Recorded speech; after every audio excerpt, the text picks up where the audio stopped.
finance started, I believe, about 30 years ago, and it started very slowly, but it has proved that it is here to stay. And I believe many banks worldwide now have taken notice of it, and they all believe that they have to have part of this movement. It's definitely global. I mean, we had some panels today where we have Japanese banks looking at transactions, German banks wondering if they do a Sukuk. The French government is now passing laws to adopt Islamic finance rules and regulations. So it's global. The Sukuk itself is an asset-backed securitization. If the tenor, as in the rate of return, is good, and if the assets that it's backed by is good, why should it just be of interest to Muslims? It should be of interest to any financial institution.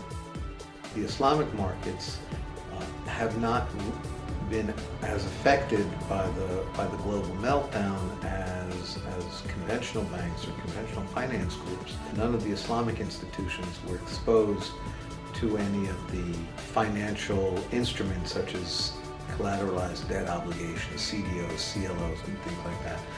But what our industry was exposed to is, as the subprime assets melted down and banks in general started to suffer, our industry is connected to banking, the banking system.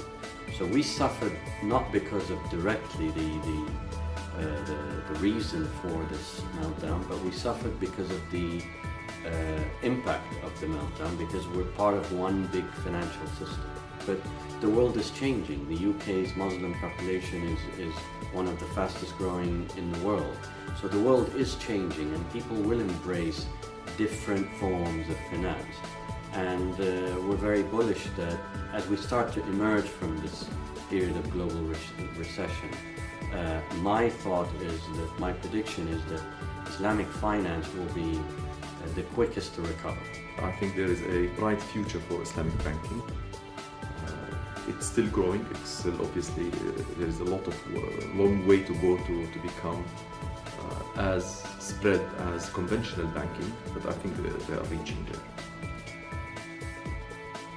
This is an important event because it's really the only Sukuk focused event that we have in London.